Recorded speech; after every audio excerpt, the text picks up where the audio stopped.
As you pick up that chart today and scan the Medicare card, I hope you remember what I'm about to say. I spent yesterday with you. I was there with my mother and father.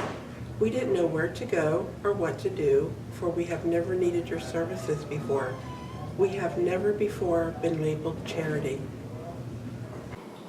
I watched yesterday as my dad became a diagnosis, a chart, a case number, a charity case labeled no sponsor because he has no health insurance. I saw a weak man stand in line for 5 hours, being shuffled through a system of inpatient office workers, a burned out nursing staff, and a budget-scared facility, being robbed of any dignity and pride he may have had left.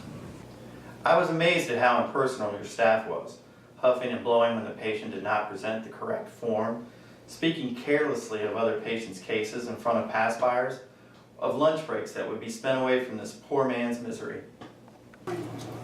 My dad is not only a Medicaid card, a file number to clutter your desk on appointment days, a patient who would ask for directions twice after they'd been mechanically given the first time. But no, that's not my dad. That's only what you see.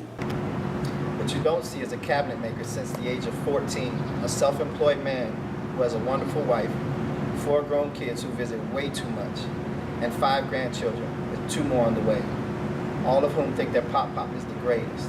This man is everything a dad should be, strong and firm, yet tender, rough around the edges, a country boy yet respected by prominent business owners.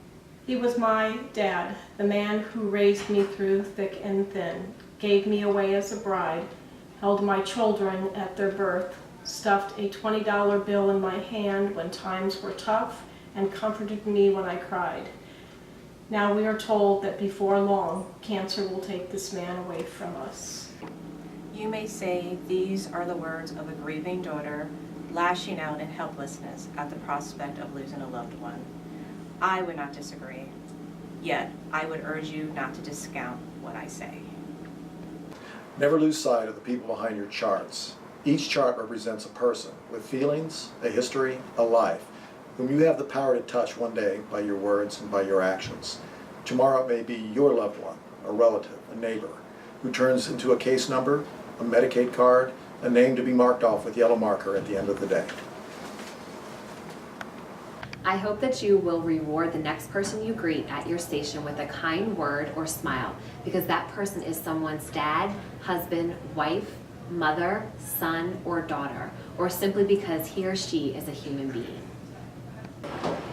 She's my mom. She's my daughter. This is my son. He's my dad.